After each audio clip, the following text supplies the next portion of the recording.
I found some St. John's wort by the side of the road. It's June the 24th. June 23rd is St. John's Day, which is shortly after Midsummer's Day.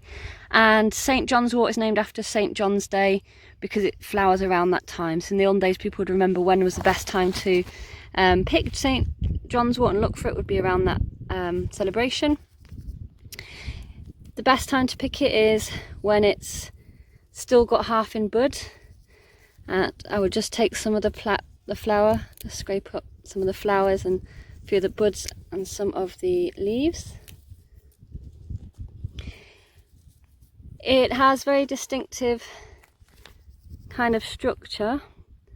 These opposite leaves that kind of look like a cross when you look above.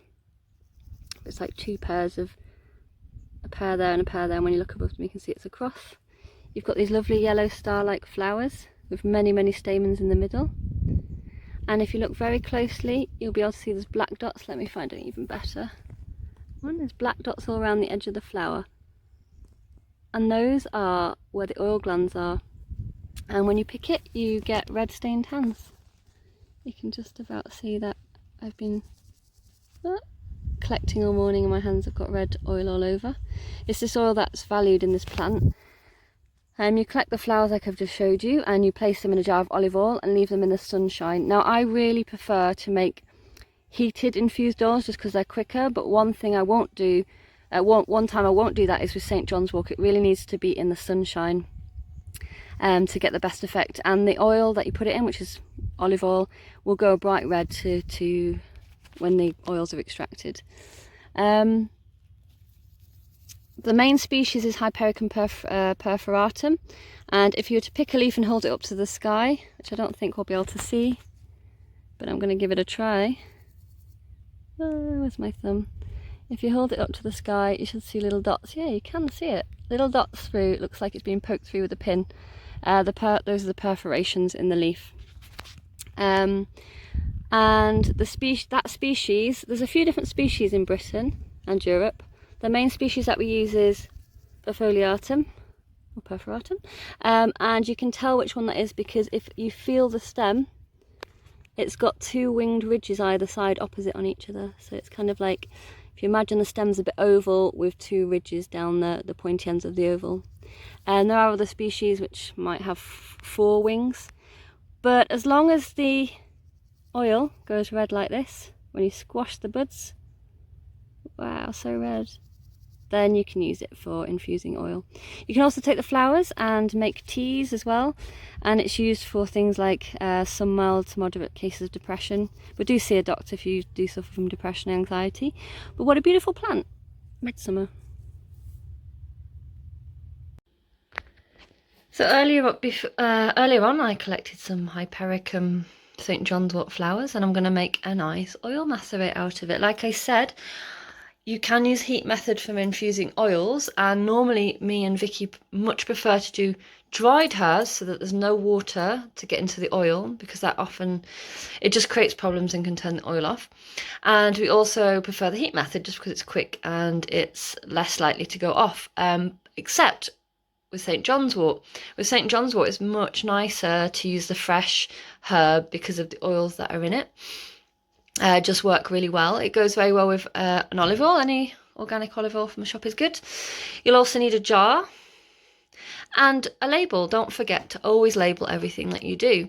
And I use a pencil because if you use, well, a pencil or a biro, because if you use ink, if the label gets wet, which does happen when you're working with tinctures and teas, then the information rubs off, but it won't if you use pencil or biro. Very important fact. So to make the St. John's wort, all I do is fill the jar.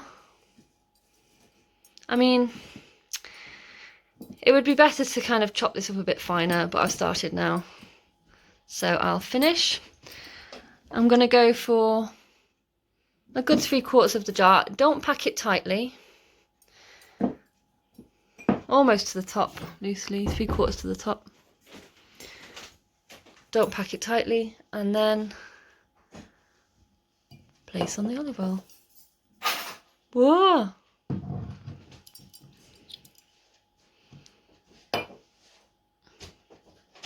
This is a very slow olive oil.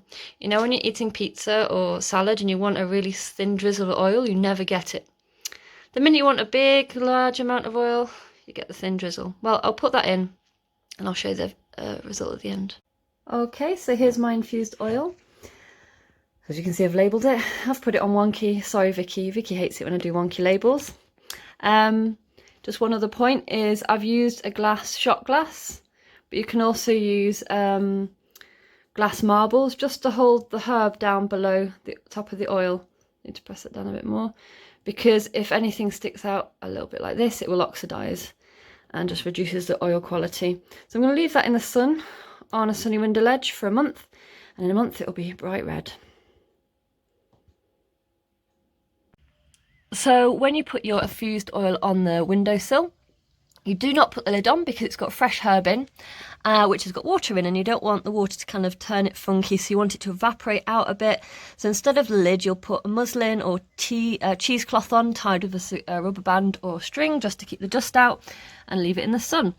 Now this one has now been here for a week. You can see already it's turning into gorgeous ruby elixir, and if I keep on going for 3 weeks, it'll be even stronger. So the important thing to know about using St. John's wort oil, and in fact infused oils generally, is that they're not for internal use, so you don't eat or drink them. They're for external use, which means you put them on the outside of your body for skin conditions and muscle pain. So its main uses are as a fantastic first aid remedy. So you keep a little bottle of this oil for things like cuts, wounds, small infections. Very good for minor burns, helps with scarring and reduces the pain. And yeah, as herbalists, we value this very much for reducing nerve pain. So it's fantastic for the pain of burns, like I said, but also for things like where you've caught the end of your finger with a paper cut and it's quite painful, then St. John's wort is really ideal. Also very good for nerve pain for like bad backs and sciatica. Things like neuralgia, so if you have it around your head, you can also massage it on if you want to put it on your face. So I might recommend doing a slightly lighter oil, like almond oil, rather than olive oil, because you know you don't kind of stick olive oil all over your face. Also, herbalists value it for its antiviral properties. So research has shown it's good for example, for the herpes shingles virus. So if you know anybody that's got shingles, having a spray bottle with partly with St. John's wort oil in that you can spray onto. It's so painful, this condition, that you really can't rub anything on, but you can spray it on and it helps with pain of that as well.